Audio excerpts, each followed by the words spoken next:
Welcome back to my channel. अहिले चाहिँ म कृतिपुरको यो सुन्दर बस्तीमा छु। कति राम्रो बस्ती छ यहाँ। यसलाई के भन्छ अरे दिदी? मण्डप बनाउनु भन्छ अरे। मण्डप बनिरहेछ आज चाहिँ। सबै दिदी मण्डप बनाउने।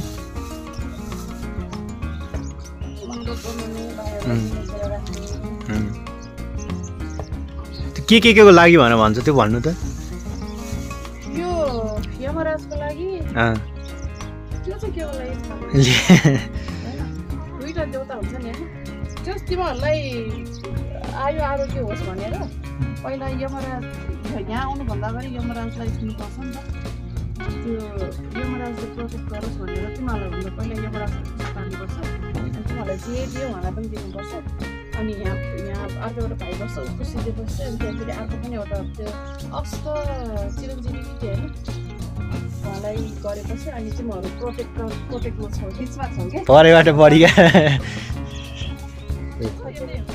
यहाँ चन्द्रगिरी देखिरह यस्तो हरियाली ठाउँमा छौँ। साथमा चिया पनि छ।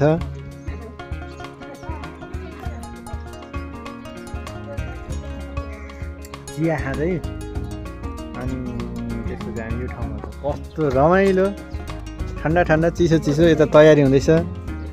अनि यहाँबाट स्वयम्भू चाहिँ उहाँ देखिँदो रहेछ क्या। यहाँबाट स्वयम्भू हेर्नु चाहिँ त्यहाँनिर छ क्या। त्यस्तो देखिँदो रहेछ यहाँबाट स्वयम्भू चाहिँ। र अलिकति हुस्सु लागे जस्तो खालको छ नि। यता त पुरै यहाँ चाहिँ कृषि क्रान्ति रहेछ क्या। यता चाहिँ पुरै धान पनि छ। पुरै तोरी फुलेको छ मस्तले। अब यहाँ के को सागसब्जी थियो होला। पुरै टनेल बनाएर रहेछ। हजुर पारी डाँडा रहेछ पुरै राम्रो ठाउँ। भूकम्पै नजाने ठाउँ अरे यो चाहिँ। फेरि केही नगर्ने ठाउँ। भूकम्प आए पनि खासै केही नहुने ठाउँ अरे। यस्तो रमाइलो ठाउँमा चाहिँ अहिले लगभग अब चाहिँ सबै मण्डप बनेर तयार भइसकेको छ। र भाइटिका मनाउनको लागि चाहिँ यो नेवारी कल्चर अनुसारको यसपालि भाइटिका मनाउँदैछु। र मैले यहाँ तयारी भइसक्यो लगभग। हेर्नुहोस् मैले भिडियो देखाइहालेँ हजुरलाई। यसरी हुन्छ तयारी चाहिँ नेवारी कल्चर अनुसार हो। हामी छेत्री बाहुनको छुट्टै हुन्छ। सो अनि यसरी हामी बस्यौँ होइन। अनि हामी 3 जना थियौँ टिका लाउने चाहिँ। म अनि यता छेउमा अर्को दाइ। अनि त्यसपछि यो चाहिँ नेवारी कल्चर अनुसारको यसपालिको भाइटिका रमाइलो हुनेवाला छ। भिडियो मजाले हेर्न सक्नुहुनेछ। र यो चाहिँ अब सबैमा पूजा गर्दै यो नेवारी कल्चर र छेत्री बाहुनको कल्चर फरकै हुँदो रहेछ होइन। फरकै हुन्छ। मैले यसरी नेवारी कल्चर अनुसार चाहिँ भाइटिका मनाएको पनि धेरैचोटि भइसक्यो होइन। त्यही पनि मलाई चाहिँ रमाइलो लाग्छ। छुट्टै एउटा एक किसिमको एक्सपिरियन्स पनि हुन्छ होइन। अनि यो भिडियो बनाउनु पनि अझ रमाइलो। भिडियो बनाएर चाहिँ युट्युबमा हाल्यो हजुरलाई देखाउन पनि रमाइलो। त्यसैले पनि यसपालिको भाइटिकामा पनि नेवारी कल्चर अनुसार छ। हजुरले हेरिरहनु भएको छ। यहाँ केही छुटपुट छ केही छुटेको छ यो पनि हुनुपर्थ्यो भन्ने लाग्छ भने हजुरलाई कमेन्ट गर्न सक्नुहुन्छ। मैले रिप्लाई दिनेछु। अब यहाँ चाहिँ अब भगवान्लाई छुट्टै भगवान्को नाममा पनि पूजा गरेर भगवान्लाई पनि चढाउनु पर्ने त्यो पनि छ। अनि दाजुभाइहरूलाई पनि मजाले पुज्नुपर्छ। त्यही अनुसारको छ। हजुरहरूलाई कस्तो लाग्छ भिडियो मन पराउनु लाइक कमेन्ट सेयर गर्नु होला। र च्यानललाई सब्सक्राइब गर्नुभयो भने नयाँ भिडियोहरू पक्कै पनि दिपकले लिएर आउँछ। हजुरले हेर्न पाउनुहुन्छ। फेसबुकमा पनि सानो छोटो भिडियोहरू हजुरले हेरिरहनु भएको थियो भने युट्युबमा पनि मजाले भिडियो हेर्न पाउनुहुनेछ। आज चाहिँ म कृतिपुरमा छु। कृतिपुरबाट चाहिँ यो भिडियो हजुरको सामु ल्याएको छु। रमाइलो राम्रो भएको छ आजको यो भाइटिका पनि। यसपालिको तिहारको भाइटिकाको भिडियो चाहिँ ढिलो आउनेवाला छ। हजुरले हेरिरहनु भएको छ। ढिलो भए पनि भिडियो चाहिँ हाल्न छोड्दिनँ म होइन। इन्जोय गर्नु होला। भिडियो मन पराउनु लाइक कमेन्ट सेयर गर्नु होला। च्यानललाई सब्सक्राइब गर्नु होला। नयाँ भिडियोहरू पक्कै पनि हेर्न पाउनुहुन्छ। दसैँको भिडियोहरू पनि मैले हालेको छु भने तिहारको भिडियो पनि अवश्य आइसकेको छ। हजुरको लागि नयाँ भिडियोहरू त पक्कै पनि लिएर आउँछु।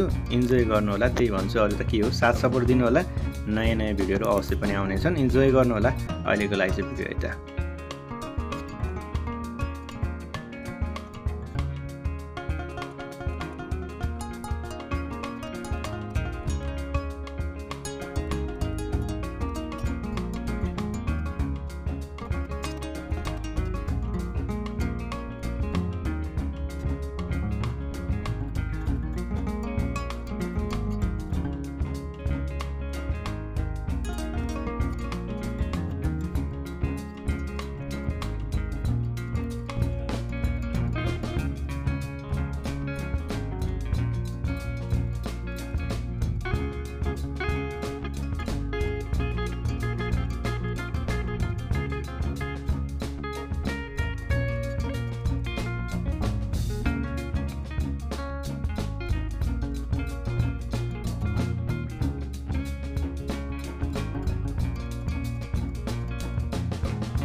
के भयो नि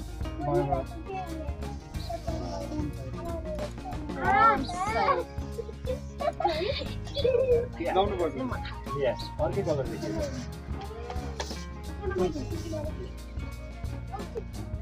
सो यसरी चाहिँ यसपालि मैले नेवारी कल्चर अनुसार भाइटिका मनाएँ र एकदमै रमाइलो पनि भयो। भिडियो जतिसम्म आएन, बाँकीको चाहिँ फोटो हेरेर चित्त बुझाउनु होला हैन।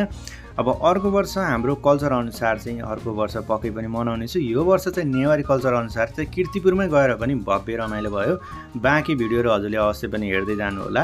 नयाँ नयाँ भिडियोहरूको साथमा अवश्य पनि उपस्थित हुनेछु। अर्को वर्ष मेरो आफ्नै घरमा हुनेछ र मैले आफ्नै दिदीहरूसँग चाहिँ लगाउनेछु। यसपालि मैले फ्यामिलीलाई मजाले मिस गरेको थिएँ। दसैँमा गए पनि तिहारमा यसपालि गइनँ। अर्को पालि चाहिँ तिहारमा आफ्नो घरमा गएर चाहिँ मनाउने छु र यसपालि मैले दिदीलाई एकदमै धेरै मिस गरिरहेको थिएँ। दिदीले चाहिँ मलाई बोलाउनु भएको थियो तर जान पाइनँ म।